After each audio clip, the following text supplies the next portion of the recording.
Hello बच्चों, let's read this question. Consider a circle C1 x square plus y square minus 4x minus 2y is equal to alpha minus 5. Let its mirror image in the line y is equal to 2x plus 1 be another circle C2 5x square plus 5y square minus 10fx minus 10gy plus 36 is equal to 0. Let r be the radius of C2 then alpha plus r is equal to. तो यहाँ पे हमें alpha plus r का value बताना है. Start कर लेते हैं हम की कॉन्सेप्ट से.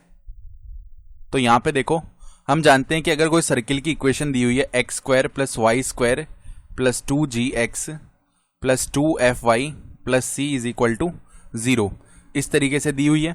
तो हम क्या करते हैं, अगर हम यहाँ पे सेंटर लिखना चाह रहे हैं, सेंटर ऑफ सर्किल, तो उसके कोऑर्डिनेट्स क्या हो जाएंगे, माइनस जी कॉमा माइनस एफ. सही है.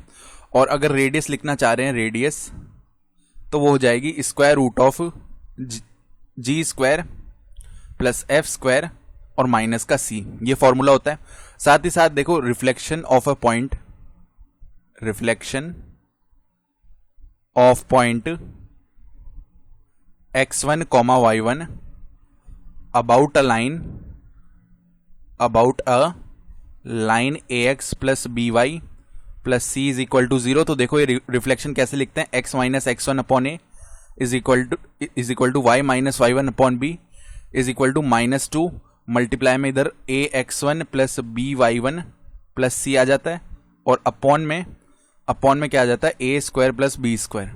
तो यहां से एक्स और वाई की वैल्यूज निकालेंगे, वो रिफ्लेक्शन हो जाएंगे इस पॉइंट के. सही है. तो अब ध्यान से देखो, अगर हम C1 सर्किल को लिख रहे हैं तो ये क्या है, x square plus y square minus 4x minus 2y, और अल्फा माइनस 5 को इस तरफ लेके आए तो क्या बोल सकते हैं, माइनस, या ऐसे लिख लेते हैं क्योंकि माइनस ऑफ अल्फा माइनस 5 ऐसे बनेगा ना.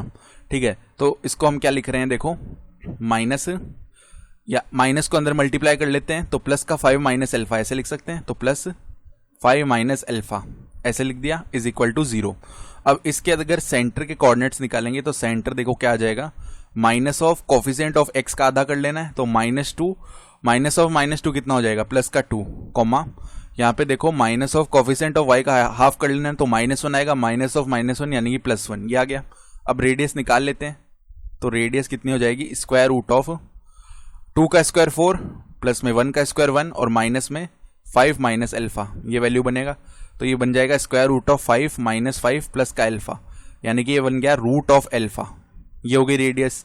अब इसी तरह C2, तो C2 के लिए देखो, पहले हम क्या करते हैं, यहाँ से 5 कॉमन ले लेते हैं ताकि एक्स स्क्वायर और वाई स्क्वायर का कोफिशिएंट 1 बन जाए और सर्किल स्टैंडर्ड फॉर्म में आ जाए. तो देखो, x square plus y square, x square plus y square, 5 common ले रहे हैं ना बाहर, और माइनस में क्या बन जाएगा, माइनस में 2fx, फिर यहाँ पे माइनस में 2gy, और उसके बाद प्लस का 36 अपॉन 5 इज इक्वल टू 0 है. तो यहां से 5 को उस तरफ भेजेंगे तो x square plus y square minus 2fx minus 2gy plus 36 upon 5 is equal to 0 upon 5, 0 ही हो जाएगा. अब ध्यान से देखो, इसके अगर सेंटर के कोऑर्डिनेट्स लिख रहे हैं तो इसके सेंटर के कोऑर्डिनेट्स क्या आ जाएंगे हमारे पास, minus of coefficient of X का हाफ कर लेना है, तो माइनस 2f का हाफ कितना होगा, माइनस का f, और minus of minus f plus का f हो जाएगा. उसी तरह देखो, minus of coefficient of y का क्या कर लेना है हमें, यहाँ पे इसका कर लेना है हाफ, तो माइनस ऑफ माइनस जी यानी ये प्लस का जी, तो f कॉमा जी ये हो गया सेंटर. और रेडियस कितनी हो जाएगी, रेडियस इसकी हो जाएगी स्क्वायर रूट ऑफ, यहाँ पे F square plus G square minus of C का वैल्यू है 36 अपॉन 5, ये होगी रेडियस. अब ध्यान से देखो, मान लो ये हमारा सर्किल है C1, इसका जो सेंटर है वो निकाल चुके हैं हम, 2,1 आ चुका है, और यहाँ पे मान लो ये लाइन है, तो लाइन को हम ऐसे लिख लेते हैं. देखो, लाइन की equation y is equal to 2x plus 1 थी ना, तो y को उस तरफ लिखे गए तो 2x minus y plus 1 is equal to 0 ऐसे लिख लिया. और इसका रिफ्लेक्शन ऐसे आ रहा है, मान लो ये सर्किल है, इसका रिफ्लेक्शन, ठीक है, ये हमारा सर्किल है, और इसका जो सेंटर है वो हम निकाल चुके हैं, f कॉमा जी है, तो f कॉमा जी, और यहाँ पे इसकी रेडियस भी हम निकाल ले चुके हैं. तो अब हम क्या करते हैं, इस लाइन के अबाउट हम इस सेंटर का अगर रिफ्लेक्शन निकालेंगे तो वो f कॉमा जी ये सेंटर आ जाएगा ना. ठीक है. तो हम क्या करते हैं, इस पॉइंट का रिफ्लेक्शन निकाल लेते हैं अबाउट दिस लाइन. तो देखो यहाँ पे x माइनस में जो x1 का वैल्यू है वो कितना है 2, तो 2 अपॉन में a का वैल्यू यानी लाइन की इक्वेशन में x का कोफिशिएंट 2 है is equal to y minus point का y कोऑर्डिनेट कितना है 1 अपॉन में लाइन की इक्वेशन में y का जो कोफिशिएंट है माइनस का 1 है इज इक्वल टू -2 मल्टीप्लाई में लाइन की इक्वेशन में 2,1 रख दो तो 2 मल्टीप्लाई में 2 4 फिर माइनस में 1 और प्लस में 1 तो ये तो 4 ही बन गया केवल, तो यहाँ पे आ गया 4 अपॉन में a square plus b square यानी कि 2 स्क्वायर प्लस -1 का स्क्वायर तो 4 + 1 ये बन गया। तो यहाँ पे देखो x -2 अपॉन 2 और यहाँ पे 1 - y लिख सकते हैं इसको, ये किसके इक्वल आएगा -8 अपॉन में 5 के इक्वल। अब फर्स्ट और थर्ड पार्ट को इक्वल करते हैं तो x -2 upon 2 equal to -8 upon 5 और सेकंड और थर्ड पार्ट को इक्वल करते हैं 1 - y का वैल्यू -8 अपॉन 5। तो यहाँ से देखो x -2 का जो वैल्यू है वो माइनस का 16 अपॉन 5 आ जाएगा और यहाँ से देखो जो y का वैल्यू है वो कितना आ जाएगा 1 + 8 अपॉन 5 ये आ जाएगा। ठीक है, तो यहाँ से x का वैल्यू कितना आया 2 - 16 अपॉन 5 2 - 16 अपॉन 5। यहाँ से y का वैल्यू डायरेक्टली ऑब्टेन कर सकते हैं, यह आ जाएगा 13 अपॉन में 5 और x का जो वैल्यू है वो देखो 10 - 6 यानी कि माइनस का 6 सॉरी 10 - 16 यानी माइनस का 6 तो x का वैल्यू कितना आ जाएगा माइनस का 6 अपॉन 5 और y का जो वैल्यू है वो कितना आ गया 13 अपॉन 5। अब यही हमारे पास किसके वैल्यूज हैं f, g के वैल्यूज हैं तो f इज इक्वल टू आ गया -6 अपॉन 5 और g इज इक्वल टू आ गया 13 अपॉन 5।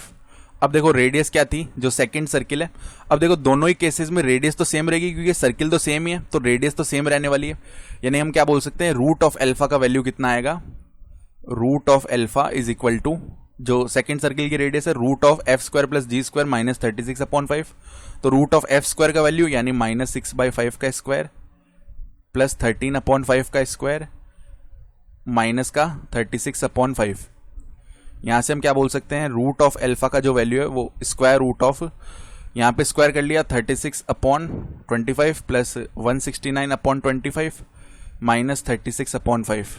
फर्दर इसको सॉल्व कर लेते हैं एलसीएम लेके, एलसीएम आ गया 25 तो 36 प्लस में 169 माइनस में 5 को 36 से मल्टीप्लाई किया तो ये जो वैल्यू ये आ गई इधर माइनस का 180 क्योंकि माइनस लगा हुआ ना आगे। तो अब देखो 36 और इसमें ऐड कर लेते हैं 169 तो ये जो वैल्यू है ये कितनी बन जाएगी हमारे पास 205 में से सब्ट्रैक्ट कर दिया 180 को तो हमारे पास जो वैल्यू है वो बन गई 25 तो 25 अपॉन 25 1 हो जाएगा एंड रूट ऑफ 1 1 ही होता है तो यहाँ पे रूट ऑफ अल्फा का वैल्यू कितना आ रहा है 1 जिसका मतलब क्या है अल्फा का वैल्यू भी कितना आएगा 1 तो अल्फा 1 है और जो रेडियस आर है वो भी 1 ही आ गई। ठीक है, तो अब यहाँ पे हमें अल्फा प्लस आर निकालना था तो अल्फा प्लस आर का वैल्यू क्या आ जाएगा आर जो है सेकंड सर्किल की रेडियस है तो वो सेकंड सर्किल की रेडियस भी तो 1 ही आएगी क्योंकि दोनों की रेडियस बराबर है। तो अब अल्फा प्लस आर निकाल लेते हैं वो हो जाएगा 1 + 1 यानी कि इसका वैल्यू आ गया 2। तो जो ऑप्शन हमारे पास देखो कौन सा ऑप्शन ए है वो करेक्ट हो जाएगा। I hope you understood this explanation, best of luck.